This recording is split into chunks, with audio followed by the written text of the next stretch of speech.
All right, ladies and gentlemen, this is it. This is what it comes down to. Can ThorZaIN turn this around, or will Stephano take the 4-0 sweep and the entire tournament? Dude, Stephano is so funny. Oh? He just asked, what's the score, ThorZaIN? 3-3. Can't believe he asked, what's the score? How many... 5. This is great. He's like, 5. no, I didn't. I mean, how many games do I need to win this? All right, let's go. I can't believe he asked, what's the score, ThorZaIN? He's a nasty, evil troll, man. Stephano is so evil. Well, so some people evil, get upset man. about it, and I find it hilarious. Again, it comes back to what I was saying earlier about that whole BR thing. That's what he said in the interview for IPL 4. I said, how did you win that game? What advice would you give to up-and-coming Zerg players? And his advice was, on the mic, after a little bit of thought, BR. That's it. That's what he said. And some people are like, oh, it's so offensive. Oh, it's so... And I'm like, cry more, babies. Seriously, he's French. What the hell do you expect? All right, folks, here we go. I shall bring you this this god of Terran, but unfortunately not enough to beat Stephano yet. It's Mousesports ThorZaIN. He is in the red trunks, and he is playing Terran to the east. Versus his opponent, it is Millennium Stephano.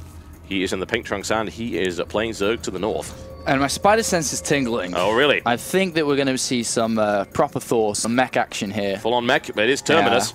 Yeah, I have a good feeling. Even though we didn't see it earlier, we saw ThorZaIN play against Ret on this map and get absolutely smashed trying to play biomech. Like biotank, sorry.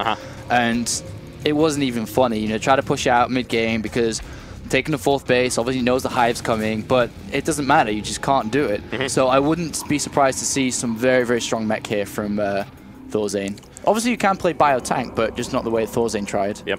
If we're looking at these spawning positions, what we see is that ThorZaIN is the one that gets the base very close to his opponent. And if against any other Zerg, as I think we saw with the games with Ret, for instance, that generally involves, hey, Mutus, how wonderful, I can just pop in from the base and maybe even drop play.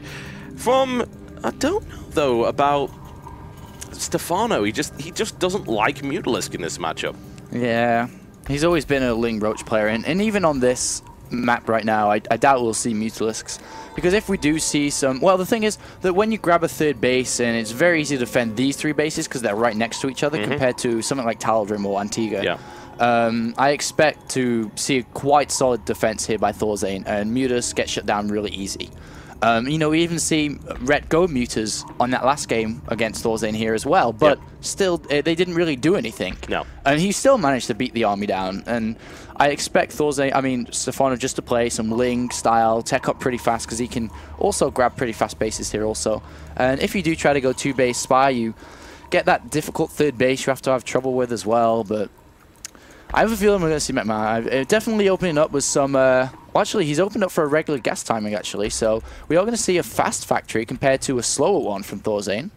And Stephano's going to scout that already as he goes in and sees the refinery. You can actually click on it and be like, oh, okay, there's 2,380. You've mined 120 gas. That means you put it down pretty early, or pretty early for ThorZaIN anyway, at the appropriate time, which, of course, as he said, does mean the fast factory. Could be indicative of mech play. Guess we'll find out very shortly. Reactor's coming down, so we'll open up with a Red Flame Hellions right here. Yeah. He'll probably just expand behind it, but he's taken off gas now as well, so he will be expanding behind it, but didn't want to go for that faster or later factory. He wants to get him nice and early, actually, so we may see some early pressure too. He may want to prevent Stephano trying to take a 3rd base in the center of the map, which also could be viable against the slow play usually from ThorZaIN. So I expect to see 4 to 6 Hellions here on this map. Well, actually, maybe not 6. Maybe 4's okay. Because he should be accepting the fact that Stephano's going to take that back 3rd base, so you don't want to build too many Hellions. Obviously, because they then go to waste. So maybe just 4. Maybe even 2. I like going from 6 to 2 now in my head. It's like, maybe 4. Could be 2. Could be 8. Could be 8, but probably 2. Let's flip some coins, try and 6, figure it out. Maybe 4. I think 2. Yeah, well, I doubt he'll build 4. Well, he's adding another barracks on, so if he is going mech, he's certainly not doing it right now, that's for sure. And there's going to be a couple of Red Flame Hellions coming out to do a little bit of poking, doing a little bit of damage. It's quite nice for Stephano here already with a Spine Crawler up, so he's going to get a good few hits if they try and get into a harassment position. Spreading creep forward is perhaps not Stephano's priority just yet, because he knows he's got that back 3rd, but he'll have to do it sooner or later. If he doesn't, then it's going to get very, very awkward for him. Map control will cede to the Terran. Not an ideal position to be in, but the Queen's at the front already, just to prevent those Hellions from getting in. And it turns out it is, in fact, 4 Hellions. Yeah, he doesn't want to build more than that. He can't do anything with these Hellions. He can just prevent stuff from coming out from there, but we are going to go into, by the looks of it, tanks. He could go from Blue Flame Hellions from here still. Potentially. It is going to be tanks, so let's see how this works for him. I'm not too confident in this working, especially against Stephano's start, if he tries to be aggressive with a push, but he may try to do something else here from here on out. There's another reactor down onto that barracks, so this is interesting, actually, that he's not choosing to get stim or anything. He's just literally going... A lot of Marines. Or he could still go for mech, actually, from here on out. If he just picks up that barracks in a second with that reactor on it and throw a factory down. Yeah, he could still go mech transition from out here to on make out, that. actually. And he's got double gases, so it could be. We'll see. Meanwhile, Stephano has got that evolution chamber, starting to wall off with a spine, evolution chamber, queens, and so on. Macro hatch already in the main. And then we'll be taking the third base very, very shortly here. Yeah, it's good to put a macro hatch down right now because he knows for a fact, like, I can't take this third for a while. I have to nibble my way through there, get a few more links to make that happen. Building 12 links at the moment. But what the hell is ThorZaIN up to? At the moment, it's just straight up Marine tank again. Yeah, it looks like he's just going to go for a 2-base push with just Marine and tank, but a lot of Marines without stim, combat shields or anything. And the Marines alone are still pretty good, but it really depends on what Stephano's doing, more importantly. He's now gone up to layer. He's taken all 4 gases compared to the regular only 2 or 3 he usually goes, but he is running double evolution chambers, so I guess that does make sense. Yep. And here comes this push already, so it's going to be like a bunker push too. This is interesting. I don't know how well this is going to work. I really don't. I'm intrigued, certainly. It's certainly earlier than his push across on Antigua was. And it does have several SCVs with it, as he said, to build a bunker. And he can take advantage of just how narrow a corridor this is to put up a really hard and difficult to break contain. There are more links in the making. Stephano does smell what the ThorZaIN is cooking. And will he be able to break his way through? Certainly. Funnily enough, this is a tank push without siege either. And Stephano's just so confident. He's just going now. He's not even going to wait for everything else, which... I don't know. I don't know if that was the best decision. Well, he didn't keep the tanks alive, and the siege is now done. So he's able to get a really, really good contain up to start with, and he kept most of the Hellions alive. So I don't think Stephano really engaged well there at all, honestly, and he's taking punishment as a result. +1 carapace is almost done for Stephano, and he's going to be able to clean this up pretty easy. That surround certainly broke the contain, that's for sure. The Hellions were out of position for that. The reinforcements coming from the back, and yeah, it could have worked. I don't know. I just didn't... It just seemed that this kind of style wouldn't fit the best to play against Stephano, because Stephano's so... he's so... pretty much every game building lings. Well, yeah, we talked about the previous game, and that's just why he lost on Antigua. And 2 more barracks to back this up. No third base either. And he's just going to continue with this as well. But look at this now. I mean, there's no stim, there's no combat shields. He splits his lings amazingly to pick off the tank and then the Marines. And he's still just building another 15, 16 lings. Yeah, this isn't looking too great. Even the SCVs run in and get killed at the back right there, coming in for reinforcements. This has been completely cleaned up. I could see what he's trying to do. He was going in earlier to try and catch his opponent off, and if he kept the Hellions alive and the Hellions were in a good position for the second wave, maybe, because that first engagement went well for him. Yeah, he didn't lose all that much. This style would have worked against Mutalisks, so maybe that's what he was expecting here, because that third base, of course, is very... it takes a lot longer to get because of destructible debris, so maybe he just guessed that I guess, well, Stephano's going to go muteless this time. You can't make those kind of assumptions. Yeah, maybe that's the... I mean, it could be wrong still, but right now Stephano's just, again, miles ahead, and it looks like this could be a clean 4-0 sweep. Yeah, I don't know. It was a little bit of an odd decision there by ThorZaIN. As I said, I think I know why he did it, but it didn't work out, that's for sure. And more tanks eliminated. Ling is just too good. It's +1/+1 Ling. Marine tank doesn't work against that style whatsoever. To try and hold this up, and should be able to do it with enough repairs there and full of Marines behind it. But Stephano is comfortably on a third, has now surged up to 70 drones, about to be 75. Oh, he's going to let the wall break down. Yeah, he actually couldn't repair it in time by the looks of it, and it starts to stream in and do a little bit more damage. SCV's taking a pounding, and that wall off is on fire, and things are looking very, very gloomy for our Swedish player here. Yeah, Stephano's now going to take a 4th base as well, and 8 infestors in the way, on the way, sorry. And he can also go high very, very shortly as well as he takes his 4th base. And he's just so far ahead. 2 upgrades now as well. And this is just not the ThorZaIN we saw from game 1 of him versus Rhett earlier today. He played so well on Antigua Shipyard versus Rhett, but this just, you know, it's not working at all for what he's trying to do here. And Stephano is just destroying the Spoon so easily. Well, again, I just don't feel that ThorZaIN is doing the right kind of build. And if I'm totally honest, I don't even know what the right kind of build is at this point for this. But whatever the case is, repeating what he did on Antigua was not a good idea, because Stephano already proved he could beat that easily. The same thing happens here. He tries to get in a little bit earlier. He tries to keep the Hellions alive to make use of that and fight in a narrow corridor, but it doesn't really help him. And then continues to build Marine Tank and hasn't transitioned out of that just yet. Hasn't thought about, by the looks of it, going pure mech or anything along those lines. He's currently going double upgrades on Bio. Yeah, he's going to stay with this now. What could, well, I guess what would be really awesome to see actually from Stephano is some borrowed, okay, he's got borrowed coming, some borrowed Infestors onto the front door and just throwing Infestor Terrans over the wall. Definitely, yeah. That would really mess up all these tanks, to be honest. But Hive is on the way now as well. Let's have a look what ThorZaIN has. He scanned and checked that Hive. No, he has absolutely no idea. He does have a drop coming, though, to the main base, which may do a bit of damage, but nice overload spread from Stephano. It's going to pick this up really easy. Yep, and the pink on pink is coming in. He's already prepared to intercept that, and that'll be cleaned up without a problem. ThorZaIN barely gets a shot off before Stephano responds to that. Stephano has taken a fourth comfortably. Even Neural Parasite coming in from Stephano right now. It's like partially showboating, but against Marine Tank, Neural Parasite is very useful. Ultralisk Cavern coming in as well just to smash the front door, but I don't really think it matters what he builds at the moment. He's got a good, comfortable lead, and he's going to be able to do damage regardless. Yeah. I wonder if we're going to see the Ghost Economy come down now. I guess that'd be an appropriate response right now, because he has seen the Hive as well.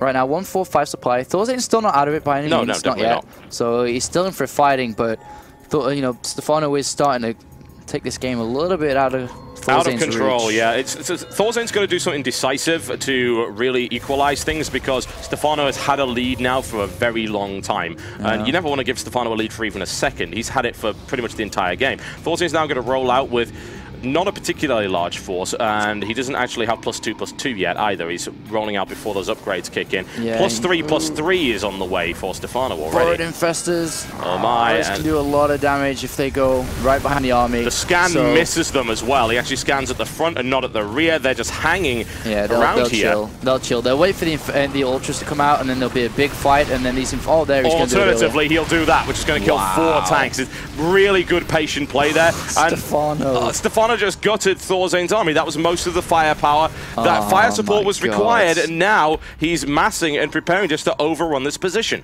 Yeah, when these Ultralists pop, he's just going to go.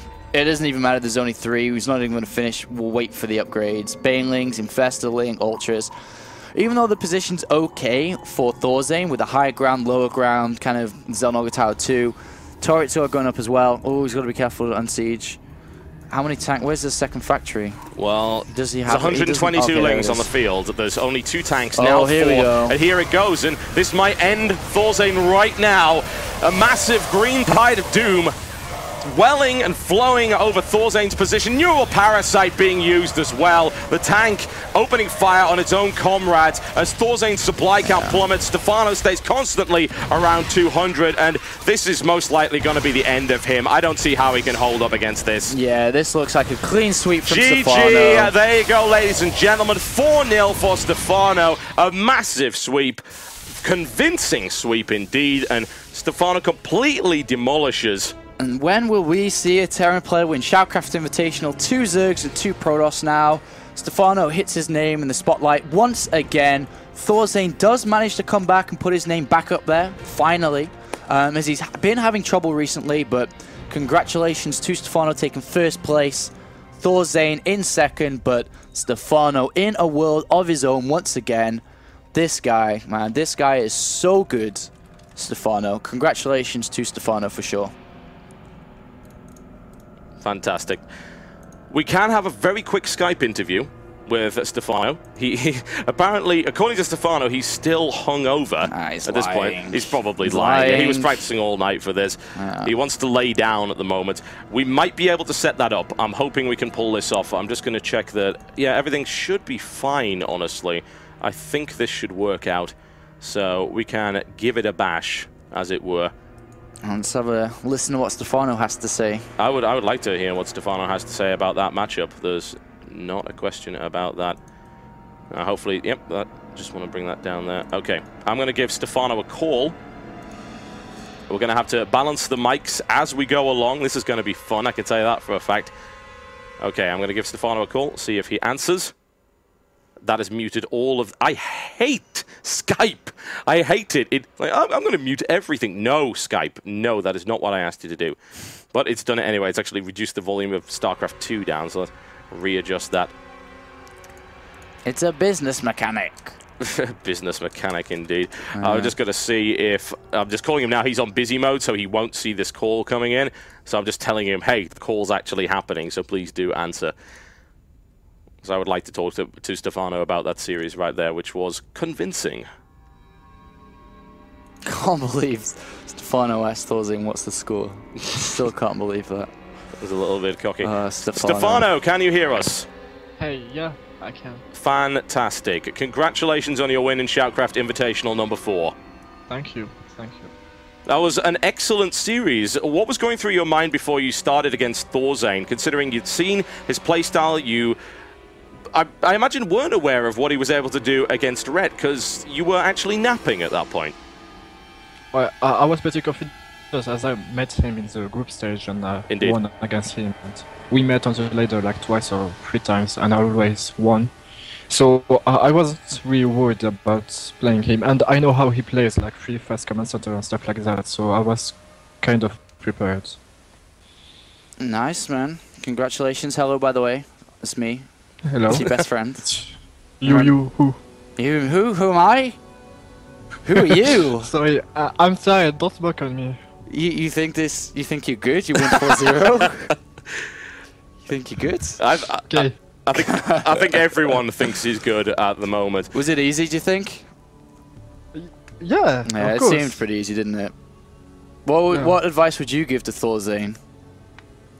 I guess to change a bit his playstyle, because it's too easy to know what he's going to do. Yeah. Like, he never tries to make some all-ins or stuff like that. It's always the same opening, like Barak, Rector, Helion, and Expand and stuff like that. He went, I don't know, you were sleeping probably. By the way, sleeping's the best preparation. Always got to love a good nap.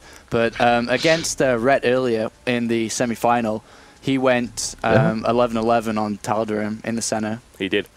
Oh. Okay. Yeah, man, he could have done that to you, but you didn't see. Maybe he was like, I bet really ThorZaIN was like, all right, I'm going to use this versus Rhett. And then in preparation for the finals, he's like, oh, I can't use it versus Stephano. He probably saw me use it earlier. He didn't know that you were asleep at the time. Stephano's just asleep. He doesn't care. Oh, man. So what's next for you, by the way? You're back in France now, right? Yeah, I'm in home, yeah. How long are you home for? Are you going back to Korea soon, or...? No, I don't plan going back to Korea. It wasn't like very good for me. I didn't enjoy it. Yeah, it's pretty difficult actually. There's nobody speaks English. Yeah, that's it. Yeah. Like playing all day long. I can't do it. So. So what's next? You're just gonna dominate some US EU tournaments this year then? I guess my next LAN is just LAN assembly maybe. Oh, assembly. Yeah, that's like mid end of Feb, isn't it? So. Yeah, that's it. End of February. Yeah, the Aces Rock tournament. There's $20,000 worth of prizes on the line for that one. Wow. That's going to be a big tournament. It's a 32-player invite going as well. to the bank. Potentially, and Stephano, you did very well in the previous assembly, in fact, and gave us one of the most memorable series I've ever seen against Bratok. That's right, man. Yeah, you've got to win that tournament now. You did well there, but you didn't quite win it, did you? So this time around. Yeah, okay. Gonna kill Demago. Sure. Sure thing. I will. So, other questions I wanted to ask you is, how's the bank, first of all? Is it good for you nowadays? Yeah, I mean... It's amazing. I'm quite surprised. I don't know where the money is coming from. Really? So. Yeah, I bet you don't, man. You just keep winning everything. Yeah. You need an accountant. They want to you just like got money put everywhere. taxes on it because they think it's illegal. Stephano's going to be in jail because the French think he's Stephano's money some laundering drug dealer or something. Oh man. Yeah. So assembly's next. So other thing I wanted to ask: are you going to win everything this year? Well, I'll do my best because right now I decided to like stop Starcraft for next year. You definitely are going to stop. Yeah. So I have like 8 more months to go, and I'll just like play my best, and after that I'm done. So. Oh, yeah, that's going to be awesome to see, man. I can't wait to see you this year. It's going to be a lot of fun. Yep, there's no doubt about that. Stephano, thank you very much, and congratulations on your victory today. Thank you. All right, buddy. Speak to you later. I'll see you soon, probably. Yes, we may see you. Bye-bye, kiss. Bye-bye. I'll kiss you on the camera. Maybe you'll get the... If you go back to the camera in 4 minutes, because the stream delay, you'll probably see the kiss. Okay, so, I'm waiting for it. Make me I'm kissing you, Stephano. Stop it, Apollo. Well, you got to do a French kiss. I'll give you a kiss on the cheek. I'll go...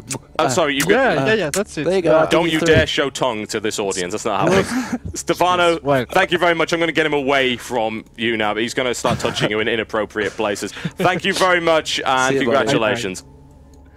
Well, there we go. That was inappropriate. Thank you very much for that. Right, well, there's a few things we need to do. We've got to put some thank yous out for this, the Colin Smith Invitational. First is to Colin Smith, who was once again, I don't know where he's getting his money from. He just donated $1,337. That's pretty baller. I don't know who this guy is, because it seems like a very generic name. It almost seems like some kind of pseudonym.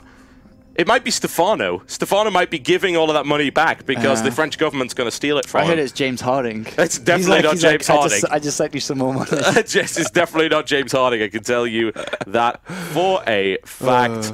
But yeah, so thank you to Colin Smith. The tournament was named after him, and he's just given us yet more money. So the funding, I think, for SCi4 and perhaps even SCi6 now is absolutely secure. And it looks like we can run some show matches as well, which will be pretty good with that tournament. I'd like to thank you guys for watching, of course. You have been a fantastic audience, and we did go over, I think, I think we're at 48,000 viewers, I think was our peak today. So that's blown everything else out of the water in terms of how many viewers we've had previously. We had 15K concurrent for SCi3, 48 concurrent for SCi4. That's a pretty big difference, man. Yeah, I think the only online tournament that gets more than us now is TSL. TSL's pretty good. TSL's pretty good. I'm looking forward to TSL 4, actually. Having watched this, I want to see ThorZaIN's prep for that, and I also want to see how Stephano does in it this time around. It's all about fours. It's going to be all about fours. Yep. This year's is fours.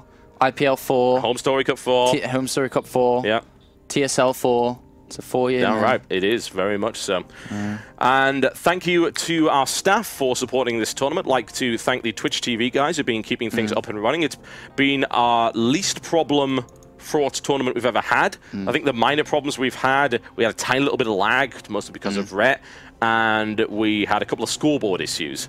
And I think I left an overlay on once, so like the entire game, there was the word ThorZaIN at the bottom of the screen. But that really was about it. So thank you very much to the tech guys. A special thank you has to go out to my wife and agent, as well as the organizer of this event, Jenna Bain. Thank you very much for sorting all of that out. And thanks to our graphic designer who's provided us this amazing overlay that we're using, all of the art assets, and also updated the brackets live, so we were able to bring you live updates as they happened on the screen. So this has been really good for all of us here. And also thank you to all of the players who have blown everything else out of the water in terms of amazingly entertaining games. This has been, in my opinion, by far the best tournament we've done so far. Absolutely. I look forward to your breakdown of the tournament again. Summary and conclusion coming up soon, I suppose. Thank God the post-mortem's not going to be 5 paragraphs of what we did wrong this time. Yeah, it's going to be 5 paragraphs of what went well. What went right, yeah. Well, I definitely want to break down what we did in terms of the reward system, the bounty system, the new format, whether or not it worked out the way we thought, and, of course, the games that we got there. I think it worked out pretty well. Yeah, man. Yeah. It's been awesome. It's good. It's good. So, I believe that is everybody thanked appropriately. I hope I have not forgotten anyone. I certainly hope not. We've been adminning this time around ourselves, so we don't have an admin to thank this time. Yeah, look, I'll prove it. Do you want to see some vetoes, guys? You want to see some vetoes? This is your new notebook, isn't it? You're going to get a notebook every single tournament. Yeah. See, there's the vetoes there. We did the admin ourselves. Kicked ass, man. Yeah, that's how it's done. All right, folks. Thank you very much. I hope you've enjoyed the SHOUTcraft Invitational number 4 as much as we have. We are going to go and get something to eat and probably watch a movie. Oh, yeah, that's right. We've got a plane in the morning, so we're going to chill for the next few hours. Thanks a lot. We'll see you next time.